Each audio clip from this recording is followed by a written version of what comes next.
좀 죄송하다는 말씀 드려야 될 것 같습니다. 제가 목 관리를 제대로 못해서 감기에 걸리는 바람에 여러분 집중하셔야 들을 수 있을 것 같습니다. 다른 때보다 더 집중하셔서 소리를 크게 못 내기 때문에 집중하셔서 하나님의 말씀을 경청해 주시기를 부탁합니다. 2019년의 첫 주일입니다. 처음이라는 것은 참 우리의 마음을 설레게 합니다. 무엇보다도 지난날까지는 실패했고 좀 안 좋은 일이 있었을지라도 지금부터는 새로운 일, 좋은 일, 감사한 일이 있을 것이다 라는 기대감을 갖게 하는 것 같습니다. 2018년에는 후회가 되는 일, 아쉬움이 남는 일이 있었을지라도 2019년에는 하나님의 은혜로 말미암아 우리의 가정과 교회와 이 나라 민족 가운데 하나님의 놀라운 복이 임하고 형통하게 될 줄로 믿고 하나님 앞에 감사를 드립니다. 2019년이 그러한 한 해가 될 수 있기를 주님의 이름으로 축복합니다. 2019년의 첫 주에 어떤 말씀을 나눌까 참 고민을 했습니다. 새로운 결단과 새로운 출발을 위해 우리에게 정말 필요한 말씀이 무엇일까 고민하던 가운데 제 마음에 확 와닿은 게 있었습니다. 예배에 대해서 말씀을 좀 나누자. 예배에 대한 내용들을 성경에서 찾아보고 또 여러 책에서 찾아보다 보니까 이 예배에 대해서 1시간만 말씀을 전할 게 아니라 좀 한 달 정도 자세히 말씀을 전했으면 좋겠다라는 마음이 들었고 그래서 2019년 1월은 예배에 대한 말씀을 함께 나누고자 합니다. 한 달 동안 예배를 바로 알고 또 우리가 참으로 예배하는 성경이 말하는 대로 참되게 예배하는 자가 되면 하나님이 예배를 통해서 우리를 만나주시고 예배를 통해서 하늘의 신령한 복과 이 땅의 기름진 복으로 우리 가운데 부어주실 것입니다. 예배가 회복되고 예배에 성공하면 우리의 삶에서도 우리의 인생에서도 성공하는 자가 될 줄로 믿습니다. 2019년에는 예배의 성공함으로 말미암아 우리의 삶에서 하나님의 은혜를 받아 누리는 저 여러분 될 수 있기를 간절히 바랍니다.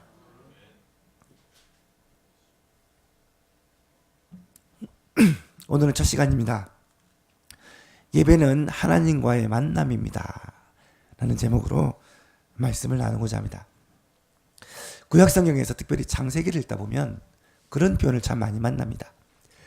누가 하나님께 여호와께 단을 쌓았더라 혹은 여호와의 이름을 불렀더라 이런 표현은 잘 아시겠지만 예배를 드렸다라는 말입니다.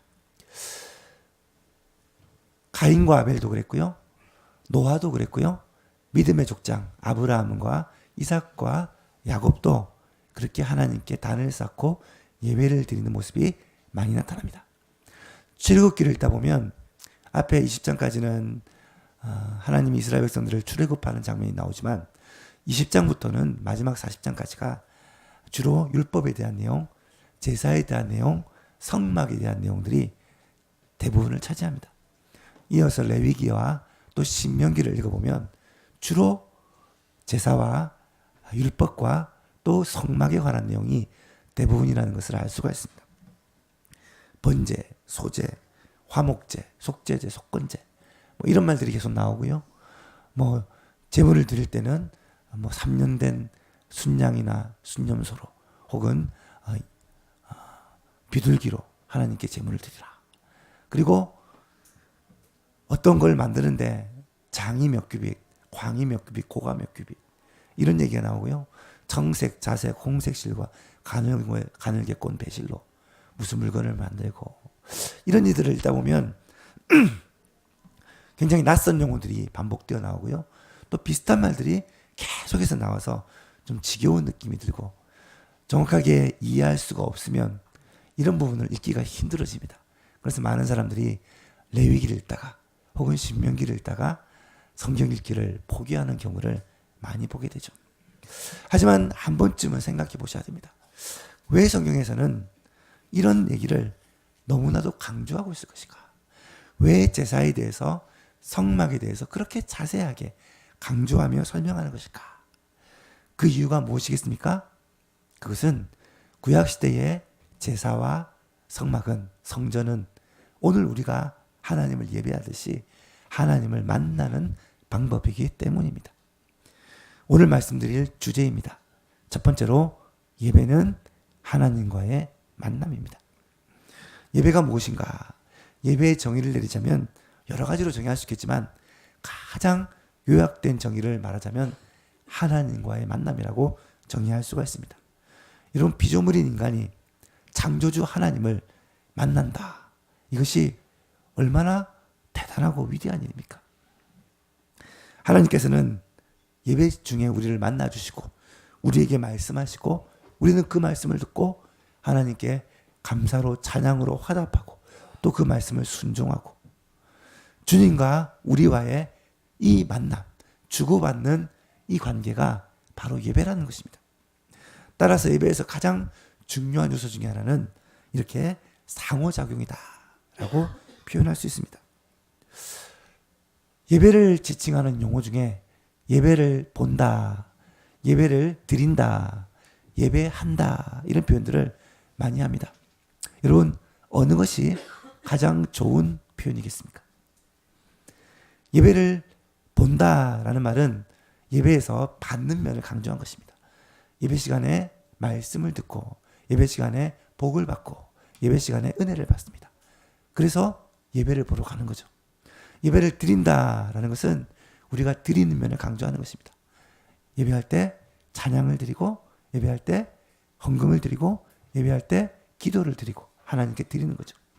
하나님께 드리고 하나님께로부터 받는 이 양쪽 측면을 함께 강조하는 표현이 예배한다라는 표현입니다. 그래서 예배한다라고 성경은 주로 기록이 되어 있는 것을 보게 됩니다.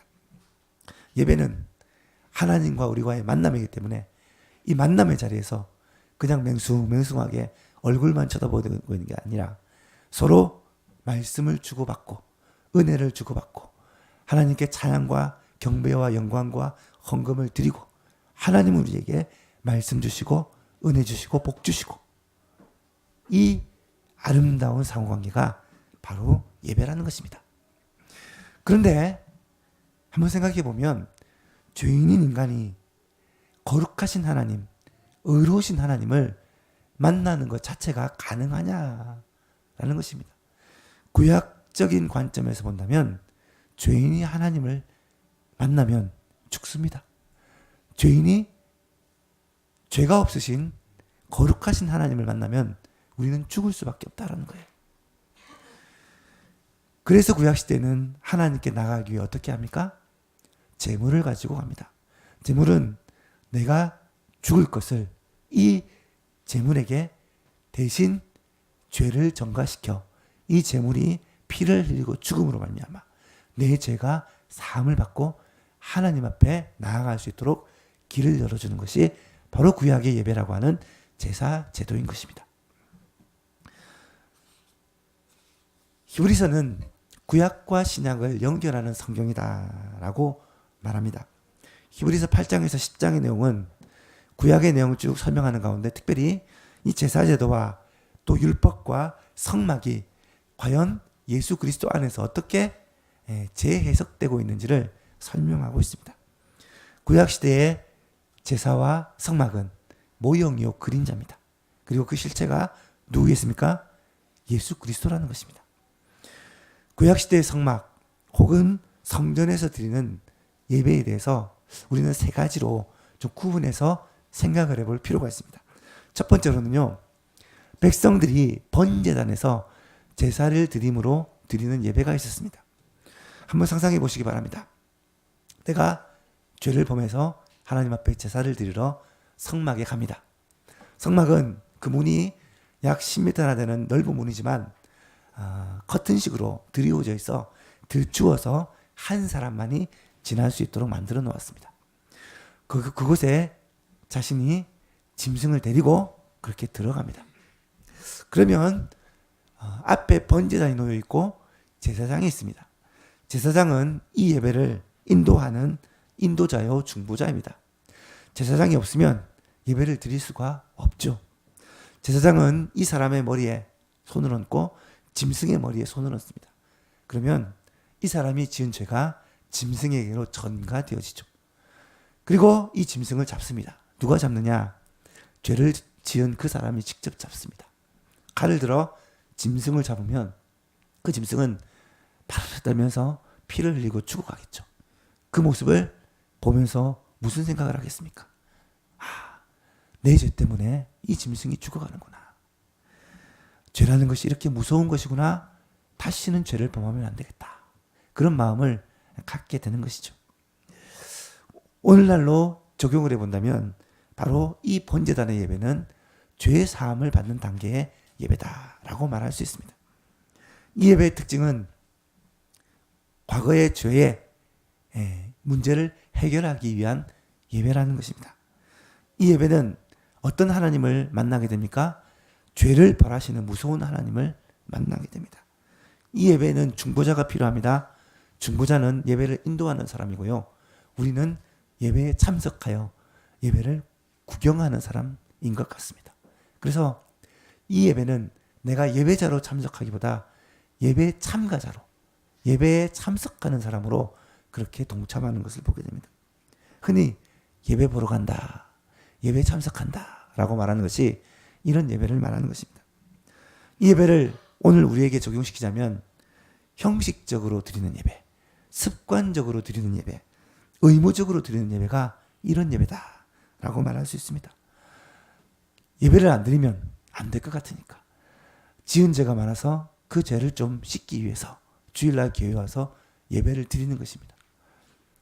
시간을 드리고 헌금을 드리면서 내 정성을 하나님께 보여드리는 것이죠.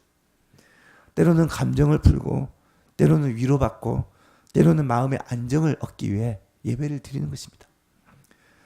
다른 종교에서도 그런 비슷한 예배 제도는 다 있습니다. 종교마다 자기 신에게 그런 의식적인 행위를 하죠. 하지만 예배는 그런 것과는 전혀 다른 것입니다.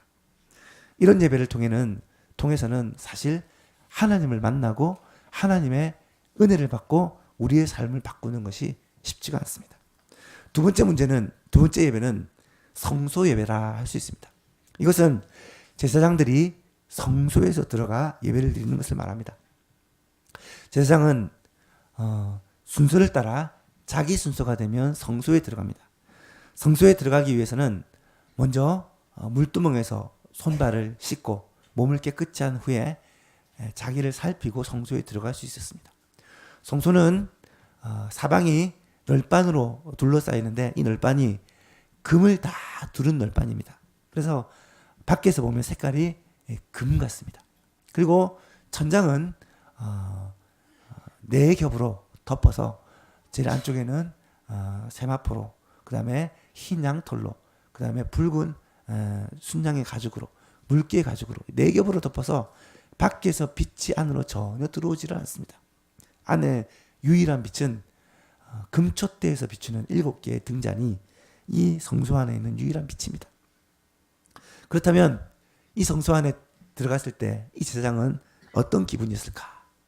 안에 다른 빛은 전혀 없고 이 금촛대에서 비추는 빛이 안을 비추는데 사방이 다 금이에요. 그리고 하늘에는 흰 세마포에 술을 놓았는데 그룹들의 형상들과 생명나무 형상을 그 술을 놓았습니다. 너무 아름답습니다. 반짝반짝 비추는 그곳에서 이 제사장이 예배를 드리는데 안에는 3가지 성물이 놓여 있죠. 오른쪽에는 상에 떡이 진열되어 있습니다. 총 12개의 떡이 6개씩 2줄로 진열되어 있고 좌측에는 이 떡을 비추는 금촛대 7 촛불이 불을 밝히고 있습니다. 그리고 정면에는 분향단에서 향이 피워지고 있습니다. 이 3가지는 예배의 요소들이다라고 말할 수 있습니다. 떡상의 떡은 생명의 떡이신 예수 그리스도 하나님의 말씀을 의미한다라고 말할 수 있고요. 이 떡을 비추는 이 금촛대는 성령의 조명하심, 성령의 빛을 의미한다라고 할 수 있고요. 앞에 있는 이 분향단의 향은 요한계시록 6장에는 이 향을 성도들의 기도다라고 표현을 합니다. 성도가 하나님께 올려드리는 기도로 생각할 수 있습니다. 말씀을 듣고 또 성령의 인도를 받고 기도하는 이 예배가 바로 이 성소 단계의 예배다라고 말할 수 있습니다. 오늘날로 적용해 본다면 이런 예배는 말씀을 듣고 은혜를 받는 예배를 말합니다. 열심히 찬양하고 기도하고 감사하는 예배를 말합니다. 예배에 빠지지 않습니다. 정성으로 예물도 준비합니다. 때로는 성령의 기름 부으심을 받습니다. 회복을 경험하기도 합니다. 설교 말씀에 은혜도 받고 그 말씀대로 살려고 애도 씁니다. 어쩌면 오늘 우리가 추구하는 대부분의 성도들이 추구하는 예배가 바로 이 예배다라고 말할 수가 있죠. 하지만 이 성소 단계의 예배도 온전한 예배라고 말할 수가 없습니다. 왜냐하면 여전히 예배의 주인은 하나님이라기보다는 예배를 드리는 나 자신이기 때문입니다. 마지막 단계가 지성소의 단계입니다. 이 지성소는 성경에서 극히 거룩한 장소라고 여러 번 강조를 하는 장소입니다. 이곳은 하나님의 법궤가 놓여 있는 곳으로 하나님의 임재가 있는 장소입니다. 그래서 보통 사람이 그곳에는 절대로 들어갈 수 없고요. 그곳에 들어갈 수 있는 사람은 대제사장, 제사장 중에 대표인 대제사장, 그 중에 그것도 1년에 단 한 번 7월 10일 대속죄일이 되었을 때 그곳에 들어갑니다. 그냥 들어갈 수 있는 것이 아니라 먼저 자기 죄를 위하여 제사를 드리고 그 다음에 백성들의 죄를 위하여 짐승의 피를 대접에 담아 들고 비로소 이 지성소에 들어갈 수가 있었습니다. 지성소는 하나님이 임재해 계신 하나님이 임재하심의 상징을 보여주는 법궤가 있는 것이요. 이 법궤를 덮고 있는 뚜껑은 두 그룹이 서로 날개를 마주하고 서 있는 하나님이 그룹 사이에서 내려오셔서 너희 가운데 말씀하실 것이라 하셨던 그 거룩한 장소입니다. 그렇다 보니 이 예배는 굉장히 영광스럽지만 또 굉장히 두려운 예배입니다. 당시 대제사장들은 지성소에 들어갈 때 어떻게 들어갔냐면 발에 줄을 묶고 방울을 달고 들어갑니다. 그래서 들어가서 대제사장이 움직이고 할 때 밖에서는 그 방울 소리를 듣고 있습니다. 만약에 시간이 지나도 대제사장이 나오지 않고 방울 소리도 움직이지 않는다. 그러면 혹시 잘못 하나님 앞에 가문을 말미암아 죽었구나라고 생각하고 발에 있는 끈을 가지고 시체를 당겼을 것이다라고 추측을 합니다. 그 정도로 두려웠던 예배가 이 지성소의 예배라는 것입니다. 구약시대에는 죄인이 하나님을 만날 수가 없습니다. 이사야도 하나님을 보고는 보좌에 높이 들린 보좌와 그 위에 계신 분을 보고는 놀랍니다. 화로다. 내가 망하게 되었다. 내가 죄인인 내가 거룩하신 하나님을 보았으니 이제 난 죽었다. 라고 이야기를 합니다. 그런데 이렇게 특별한 경우에 특별한 방법으로만 하나님을 사람이 만날 수가 있었다는 거예요. 그런데요, 이 지성소와 성소 사이에 있는 이 휘장, 이것도 마찬가지로 같은 식으로 드리워져 있는 휘장인데요. 이 휘장이 제일 위에서부터 아래로 찢어지게 된 계기가 있습니다. 혹시 기억하십니까? 그것이 언제입니까? 예수님이 십자가에서 운명하셨을 때, 그 순간 하늘부터 아래로 휘장이 찢어집니다. 이 휘장이 찢어졌다는 말은 그 사이에 길이 났다는 말이고, 지성소, 하나님의 임재의 상징인 그곳까지 나아갈 수 있는 길이 열렸다라는 의미입니다. 오늘 본문이 그걸 말하고 있습니다. 9절 10절을 한번 보십시오. 19절 20절을 한번 보십시오. 19절 20절 같이 한번 읽어보겠습니다. 시작.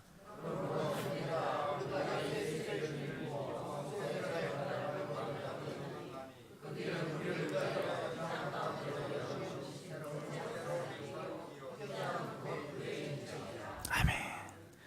성소라고 표현된 말은 주해서 지성소라고 적어놨는데요. 이거는 원어를 보면 지성소라고 되어 있습니다.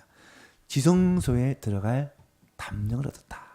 지성소는 절대로 들어갈 수 없는 불가침 지역이지만 예수 그리스도의 십자가 보혈의 공로로 말미암아 휘장이 갈라지고 우리가 지성소에까지 담대히 들어갈 수 있게 되었다는 거예요. 왜요? 이 휘장은 예수님의 육체다. 예수님이 자기 몸을 찢으심으로 말미암아 하나님께로 가는 길을 열어 놓으셨다라는 말입니다. 히브리서 9장 12절 말씀에는 이렇게 말씀합니다. 염소와 송아지의 피로 하지 아니하고 오직 자기의 피로 영원한 속죄를 이루사 단번에 성소, 지성소죠. 지성소에 들어가셨느니라. 이것도 마찬가지입니다. 구약의 그 제사제도를 예수님은 자기 자신을 드림으로 말미암아 단번에 죄를 속하자 지성소에게까지 하나님의 임재에게까지 갈 수 있는 길을 열어놓으셨다는 거예요. 그래서 신약에 살아가는 우리들은 하나님을 직접 만날 수 있는 이 예배를 드릴 수가 있게 되었다라는 사실입니다. 오늘날로 적용해 본다면 이 지성소의 예배는 오늘 우리가 드리는 하나님을 만나는 예배입니다. 오늘 우리는 예수 그리스도의 보혈의 공로를 의지하고 지성소에까지 들어가서 하나님의 임재를 직접 맛보고 누리며 경험하는 예배를 드릴 수가 있습니다. 이때 우리는 말로 닿을 수 없는 감격과 기쁨을 누리게 되고요. 그 하나님의 영광과 경외로움을 맛보게 되고요. 하나님께 주시는 은혜와 복을 받아 누리게 되고요. 우리의 입술로 하나님을 찬양하게 됩니다. 이때 부르는 찬양이 무엇일까요? 빛나고 높은 보좌와 그 위에 앉으신 주 예수 얼굴 영광이 해같이 빛나네. 27장 찬송은요, 하나님을 만나고 고백하는 찬양입니다. 왕이신 나의 하나님, 내가 주를 높이고 영원히 주의 이름을 찬송하리다. 그런 가스펠도요, 주님의 이름을 우리가 맛보고 높이는 그러한 찬송입니다. 이때 우리는 하나님을 찬양하는 것을 넘어서 경배하는 단계에 나갑니다. 찬양과 경배는 조금 차이가 있습니다. 찬양은 하나님이 우리에게 베푸신 은혜, 하나님이 내게 주신 것들에 대해서 감사하고 찬양하는 것이지만, 경배는 하나님 자신을 높이고 경배하는 것입니다. 하나님은 이런 분이십니다.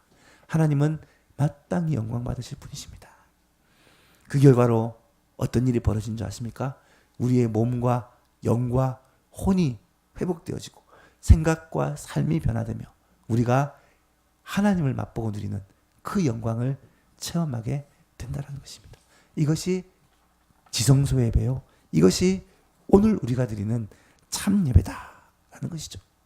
이 예배는 목적이 은혜 받기 위함도 아니요, 심신의 치유와 회복도 아니요, 삶의 변화도 아닙니다. 이런 것들은 예배의 결과이지 예배의 목적이 아니에요.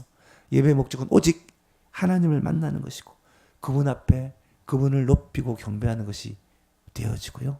그 결과로 우리는 하나님을 만남으로 누리는 이 놀라운 은혜와 복을 받아 누리게 된다는 것입니다. 사랑하는 예수만교회 여러분 이런 영광스러운 예배를 드릴 수 있게 되기를 간절히 바랍니다. 올해는 2019년에는 예배 시간마다 하나님을 만나는, 하나님이 우리 가운데 임재하셔서 우리를 만나시고 우리 가운데서 말씀하시고 우리의 찬송과 우리의 경배를 받으시고 우리 가운데서 충만하게 역사하시는 하나님을 만나는 이 감격의 예배를 드릴 수 있기를 간절히 바랍니다. 두 번째로, 예배가 하나님과의 만남이라면 우리는 어떻게 예배해야 하겠습니까? 세 가지를 말씀드리고자 합니다. 첫 번째로는요, 예배 시간을 잘 지켜야 합니다. 누군가의 만남을 위해서 가장 기본적인 것은 시간 약속을 지키는 것입니다. 그것도 아주 귀한 분, 아주 높은 분이라면 시간을 늦추거나 지각하는 경우가 아마 없을 것입니다. 마찬가지입니다. 예배는요, 하나님을 만나는 자리라고 한다면 예배 시간을 지키는 것은 어쩌면 기본 중의 기본이요, 가장 중요한 부분이다 라고 말할 수가 있겠죠. 예수만교회는 어떻게 보니까 가까운 데 사는 사람이 거의 없어요. 그래서 걸어오는 사람보다 대부분 차를 타고 멀리서 오십니다. 그러다 보니까 교통 상황이 늘 변하는 그런 상황에서 시간이 천차만별입니다. 많이 걸리기도 하고 작게 걸리기도 하고 그래서 지각이 잦은 그런 경향이 있죠. 여러분 습관적인 지각은 문제가 있습니다. 어쩌다가 한 번씩은 늦을 수 있지만 습관적인 지각은 우리의 마음속에 예배가 하나님과의 만남이라는 것을 잊어버리고 있기 때문에 일어나는 현상이 아닐까 생각합니다. 여러분 예배가 하나님과의 만남이라면 그 시간을 소중히 여기고 잘 지키려고 노력하시는 여러분 될 수 있기를 바랍니다. 2019년에는 예배 시간을 잘 지켜서 하나님께 정말 예배를 잘 드릴 수 있는, 잘 예배할 수 있는 여러분 될 수 있기를 바랍니다. 또 찬양은요, 예배의 준비 단계가 아닙니다. 예배는 하나님을 만나는 것인데 하나님께 우리가 드릴 수 있는 것이 무엇입니까? 물론 예물도 준비를 하고 또 우리의 정성도 준비를 하지만 하나님께 드릴 수 있는 최고의 영광은 찬송입니다. 찬양입니다. 찬양대가 예배 시간 2시간 전부터 와서 찬양을 열심히 준비하는 이유가 무엇입니까? 이 찬양을 통해 하나님의 영광을 받으시는 거예요. 우리의 회중 찬송을 통해 하나님은 영광을 받으시는 것입니다. 찬양은 예배의 준비나 예배의 한 부분이 아니라 어쩌면 예배에서 가장 중요한 요소가 아닐까라고 생각합니다. 따라서 오후 예배 시간도요, 여러분 찬양 시간을 떼먹지 마시기 바랍니다. 2시부터 예배를 시작한다고 되어 있지만 1시 50분부터 찬양의 시간이 시작됩니다. 찬양이 준비 찬양이다 해서 예배를 준비하는 시간이라고만 생각하지 마시고 찬양부터 예배다. 이 시간이 하나님을 예배하는 시간이다 라고 생각하시고 미리 와서 기도하시고 찬양으로 하나님을 예배하는 저와 여러분 될 수 있기를 바랍니다. 그래서 시간을 잘 지켜서 하나님께 예배하는 것, 이것은 우리의 예배가 변화되는 첫 번째 발걸음이 아닐까라고 생각합니다. 두 번째로 예배를 위해 준비를 해야 합니다.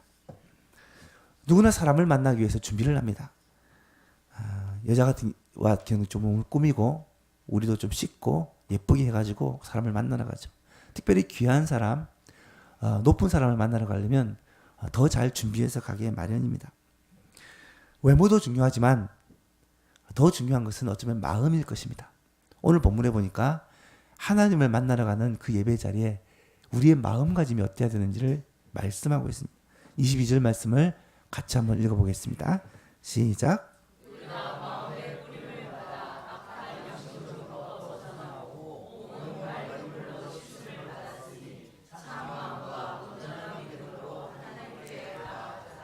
아멘. 어떤 마음과 어떤 자세로 나가야 한다고 말합니까? 참 마음과 온전한 믿음으로 하나님께 나아가자. 그렇습니다. 잘 준비해서 예배드리는 것을 하나님은 너무너무 기뻐하십니다. 예배를 잘 준비해서 드리면요, 예배를 통해 하나님을 만나는 이 영광을 누리게 됩니다. 어릴 때 아직도 기억이 생생합니다. 예배를 잘 드리기 위해서 나름대로 참 우리 부모님들 세대가 노력했던 것을 기억합니다. 토요일부터 주일 준비를 시작합니다. 토요일 날 바쁜 일, 힘든 일을 최대한 자제하고 주일 날 예배 잘 드리기 위해서 준비합니다. 당신은 일주일에 한 번씩 목욕을 했거든요. 항상 토요일에 목욕을 합니다. 그리고 옷을 깨끗한 옷을 준비해서 다리고, 그리고 어떤 분은 헌금을 다리미로 다리시는 분들도 꽤 계셨습니다. 그렇게 정성을 다해 준비해서 주일이 되면 아침 일찍 그렇게 교회에 가서 하나님께 예배하는 그런 모습들을 우리는 기억할 것입니다. 예배를 잘 드리기 위해서 그만큼 애를 썼다는 말이죠. 여러분, 그 행실도 중요하지만 하나님은 그 마음을 기쁘게 받으실 것이라 확신을 합니다. 여러분, 예배를 잘 드리기 위해 우리의 마음을 준비하고 우리의 믿음을 준비하는 저와 여러분 되시기를 바랍니다. 어떤 마음을 준비해야 될까? 특별히 우리의 마음에 있는 죄와 허물에 대해서 하나님 앞에 회개하고 깨끗하고 정결한 마음을 준비해야 된다라는 것을 알 수 있습니다. 죄가 하나님께로 가는 길을 막습니다. 참된 예배를 드리기 위해서는 이 죄 문제를 하나님 앞에 해결하는 것입니다. 그래서 예수 그리스도의 십자가 보혈의 공로를 붙들고 내 죄를 주님의 십자가 앞에 다 내려놓고 맡기는 것입니다. 예수님도 예배를 드리러 나갈 때 특별히 어떤 마음을 가져야 될 것인지에 대해서 이렇게 말씀을 하십니다. 마태복음 5장 23절 24절 말씀 같이 한번 읽어보겠습니다.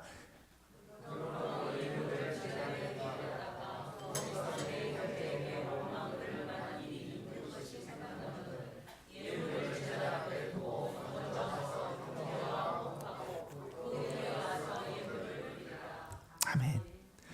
그렇습니다. 하나님께 예배드리기 전에 마음에 거리낌이 있다면 이 문제를 해결하고 예배드리라는 것입니다. 왜요? 마음의 거리낌을 가지고 하나님 앞에 나옴으로 예배가 방해되지 않기 위해. 그 정도로 예배를 잘 드리기 위한 우리들의 모습이 필요하다라는 것을 알게 됩니다. 제가 혹시나 싶어서 교단의 예배 지침을 쭉 살펴보니까 거기에도 예배를 잘 드리기 위해서 주일을 어떻게 준비하고 특별히 예배를 준비하기 위해 미리 와서 하나님 앞에 자신의 죄와 허물에 대해서 기도함으로 해결을 받고 그리고 설교자와 성도들을 위해서 중보하고 기도함으로 예배를 준비하라라고 지침이 되어져 있더라고요. 그렇습니다. 잘 준비된 예배는 하나님을 기쁘시게 하고요. 잘 준비된 예배를 통해 우리는 하나님을 만나게 되는 감격을 누리게 됩니다. 2019년에는 예배를 잘 준비하여 드리는 저와 여러분 될 수 있기를 바랍니다. 마지막 세 번째로 어떻게 예배를 드려야 될까? 예배 참석에 최선을 다하셔야 됩니다. 오늘 본문 25절 말씀 같이 한번 읽어보겠습니다. 시작.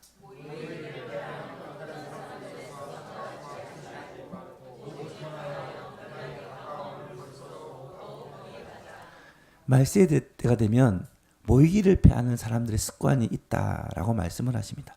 실제로 그렇습니다.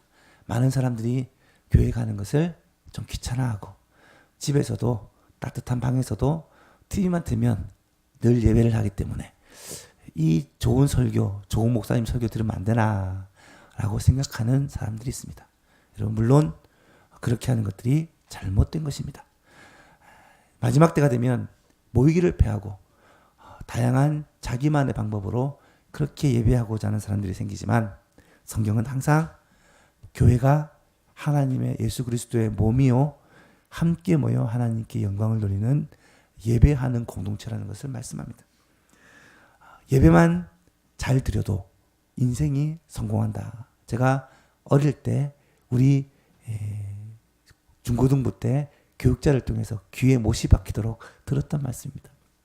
신앙이 침체가 오고 신앙이 다운되는 이유가 무엇입니까? 거의 89, 90%는 예배 생활이 해이해지기 때문에 생기는 것입니다.